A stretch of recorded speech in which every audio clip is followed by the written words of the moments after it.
Kumakaway sa akin si Manong. Kaway din ako sa iyo, Manong. Ang ganda ng ngiti niya.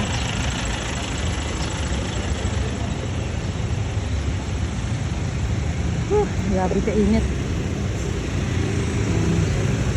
So mayroon dito sa stasyon. Ano to? Ah, Pure Foods. Ay, ma, Pure Foods embutido, ma. Oh, magkano? 70 pesos na lang po SRP natin, ma. Oh, meron din. Yes, ma, mas mababa po yung sa supermarket. Bakit sa supermarket magkano ba? 105 po yan, ma. Tikman nga natin. Patikim.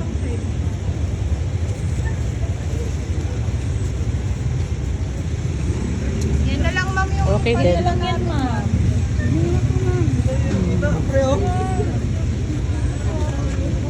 Avail ka na, ma. Murang-mura na po yan, ma. Wala bang discount kung apat ang kunin? Wala po, ma'am. Discounted na po yan, ma'am, kasi 105 po yan sa supermarket. Naka-dealer price na po tayo ng 70 pesos. Okay. 70 pesos na.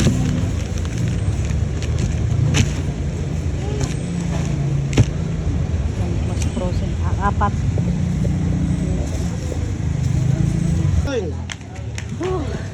Yan, dito na tayo sa loob. Medyo nakahinga-hinga na sa init.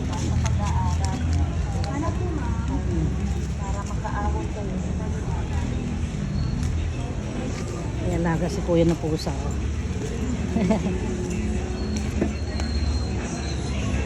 So ito, damitan section.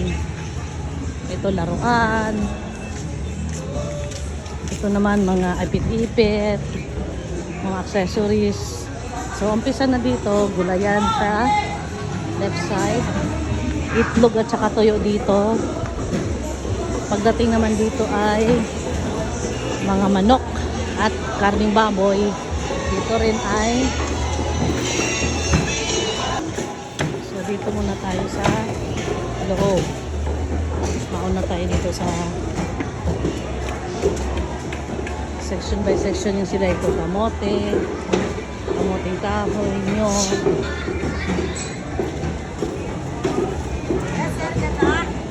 Hindi ko alam kung anong bibilhin, hindi ko alam kung anong lulutuin. Siguro mag-ano muna ako, togig muna ako. Dito muna ako sa likuran. Nag-Diyos ko Lord yung mga tindero sa init. Yan, ito yung suki ko. Wala silang mixed togi, chapsuy lang.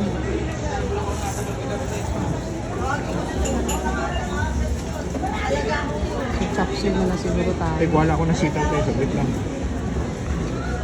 Tingnan nyo, sa daming tao di tayo makasingit. Hintayin natin na matapos bago tayo makasingit.